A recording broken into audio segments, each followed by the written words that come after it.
പെരിങ്ങോട്ടുകര ദേവസ്ഥാനം ക്ഷേത്രത്തിൽ പൂജയ്ക്കായി വിളിച്ചു വരുത്തി ഒരു യുവതിയെ പീഡിപ്പിച്ചുവെന്നും ക്ഷേത്രം ജീവനക്കാരൻ അരുൺ അറസ്റ്റിൽ, ക്ഷേത്രം തന്ത്രി ഒളിവിൽ. ആദ്യമായി നിങ്ങളുടെ അറിവിലേക്കായി ഒരു കാര്യം പറയട്ടെ. അരുൺ ക്ഷേത്രം ജീവനക്കാരനല്ല.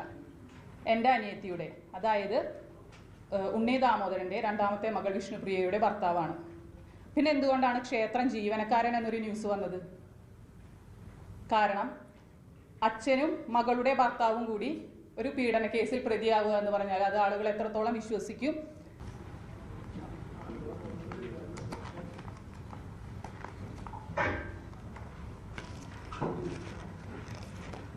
രജിത, അനഘ പ്രവീൺ,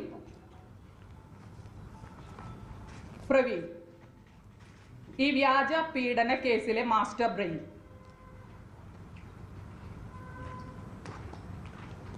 സ്വാമിനാഥൻ, ചന്ദന ശ്രീരാഗ്, മഹേശ്വരി, വേണുഗോപാൽ, ദേവദാസ്, കാശിനാഥൻ.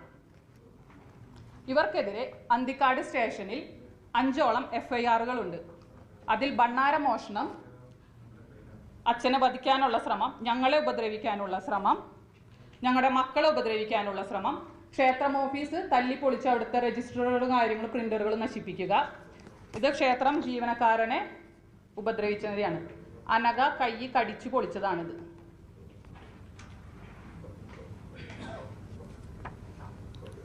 ഇത് ബണ്ണാര മോഷണത്തിന് അവർക്കെതിരെ മൊഴി നൽകിയതിന് എന്നെ ഉപദ്രവിച്ചിട്ട് ഞാൻ ആസ്റ്ററിൽ അഡ്മിറ്റ് ആയതാണ്.